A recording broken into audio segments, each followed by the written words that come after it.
कि हम मानव का जीवन क्या है, हम फिर से उसको समझें, दोहराएं। हमारा जीवन का लक्ष्य सिर्फ एक ही है कि हम सर्वव्यापकता की अनुभूति करें।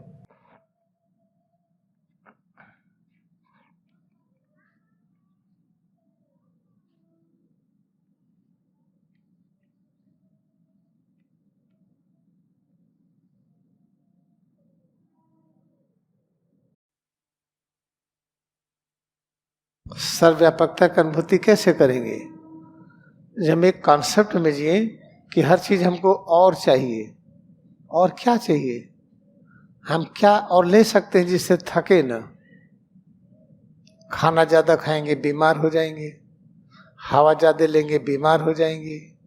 केवल ज्ञान एक ऐसी चीज है, हम ज्ञान को लेते जाएं, हमारी थकावट दूर होती है। ज्ञान, शांति, शक्ति, जिसको ब्लिस कहते हैं, एवर न्यू जॉय, उसको लेते जाइए, थकावट नहीं होगी। तो याद रखिए, अगर हमारे जीवन का लक्ष्य सर्वव्यापकता है तो हमें इस सिद्धांत को मानना पड़ेगा, मोर एंड मोर।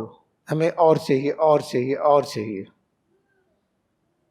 और चाहिए। उसको एक और तरह से कहा गया, नेति नेति, जो इतना हमारे पास इतना ही नहीं, और ठीक है, और कितना चाहिए, कितना चाहिए, जब तक जो कृष्ण भगवान ने कहा है कि हम योगी न बन जाए। योगी क्या होता है? जो योग की अवस्था की अनुभूति कर ले। योग की अवस्था क्या है? सर्वव्यापकता की अनुभूति। इसको क्या कहते हैं? जब बिगिनिंग और एंड, आदि और अंत एक हो। आदि और अंत एक हो, ये कैसा होता है? ये इसको कैसे समझे हम? देखिए, ये चीज है, बिगिनिंग है, ये आदि है।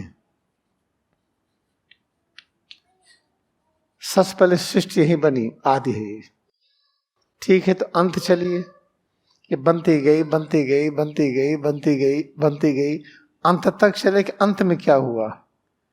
अंत में हम वहीं पहुंचते हैं। ये आदि और अंत, जब दोनों के बीच में दूरी खत्म हो जाती है, जिसको कहते हैं युक्तावस्था, योग की अवस्था। इस अवस्था में जो रहते हैं उन्हें योगी कहते हैं। कृष्ण भगवान ने क्या कहा है कि हे अर्जुन, योगी होइए, क्योंकि जो तपस्या करते हैं उनका लक्ष्य क्या होना चाहिए? तपस्यो भ्यो अप अधिको योगी।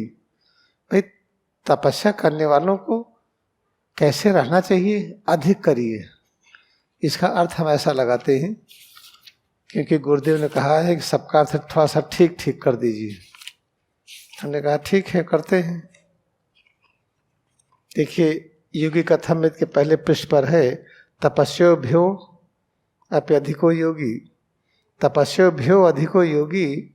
जो भी तपस्या कर रहे हैं, हम उसको और अधिक करें, और अधिक करें, जब तक हम योगी न हो जाएं। तपस्या क्या होती है?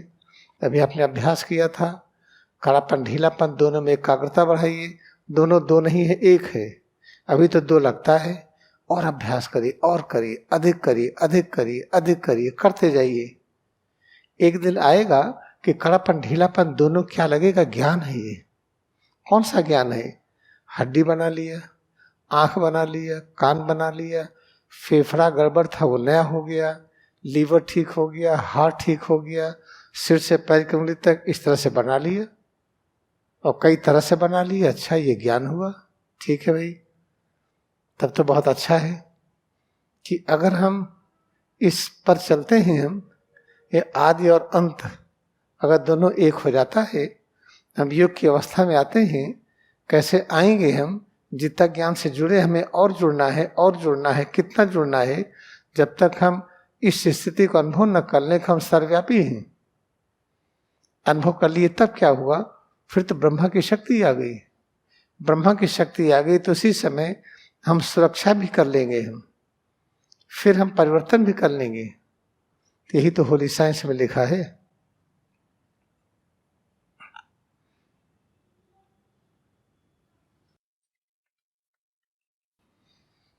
देखिए, होली साइंस के पहले सूत्र में क्या लिखा है?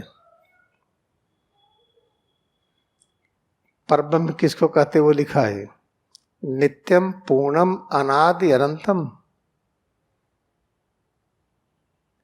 ब्रह्म परम तदा एव एकम अद्वैतम सत। अच्छी तरह से याद रखिए। अब इतना सुनिश्चित कर लीजिए कि मानव का जीवन सिर्फ इसलिए बना है वो कैसे इतने ज्ञान को पा जाए कि सब अपने स्वरूप को बना ले और कई तरह से बना ले, यहाँ तक कि आवश्यकता हो तो अपने स्वरूप को वनस्पतियों के रूप में, जीव जंतु के रूप में बना ले, जैसी आवश्यकता हो। बनाने के बाद जब तक चाहे उसको रखे और जब चाहे उसमें परिवर्तन कर दे। इसके अलावा कोई लक्ष्य नहीं है। तो इस लक्ष्य की प्राप्ति कैसे करेंगे हम? क्रिया ध्यान करते जाइए, करते जाइए। होली साइंस में लिखा है परब्रह्म के अलावा कुछ भी नहीं है, तो सिद्ध करिए परब्रह्म सब रूप में है। परब्रह्म कहते किसको है? संपूर्ण ज्ञान को, संपूर्ण शक्ति, परम शांति, परम आनंद, अमरता, सर्वव्यापकता, ये परब्रह्म है। इसको कैसे पाए हैं? बस क्रिया योग करते जाइए और सेवा करते जाइए। मानो केवल क्रिया योग के लिए बना है। कह देंगे नहीं नहीं हम नहीं बने हैं, तो ठीक है ना करिए, परेशान होइए। हम तो इंजीनियरिंग पढ़ना चाहते हैं, बहुत अच्छी बात है, पढ़िए, लेकिन क्रिया के सिद्धांत में पढ़िए। हम डॉक्टरी पढ़ना चाहते हैं, क्रिया के सिद्धांत में डॉक्टर बनिए। खाना खाना एक कर्म है, रोज हम खाना खाते हैं, क्रिया के सिद्धांत के नियमों में खाइए। शब्द, स्पर्श, रूप, रस, गंध, चलना फिरना, उठना बैठना, मन और बुद्धि से क्रियाकलाप, सब क्रिया के सिद्धांत से करिए बस। तो कैसे करेंगे क्रिया के सिद्धांत से? बस अभ्यास करते जाइए, बनत बनत बन जाइए।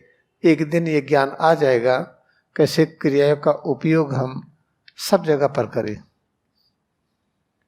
हमको ऐसा करना है कि क्रिया योग का जो विचार है, इसकी जो भावना है, इसी के अनुसार समस्त कार्यों का संपादन करना है। ठीक है, कैसे होगा?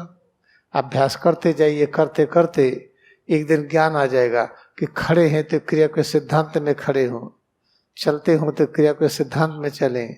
हम देखते हों, सुनते हों, बोलते हों, मन से सोचते हों, तर्क वितर्क करते हों, कुछ भी करते हों, क्रिया के सिद्धांत में सारा कार्य करिए। ऐसा जिस दिन करना आ जाएगा तब आप अनुभव करेंगे कि प्रभु सब कार्य कर रहे हैं।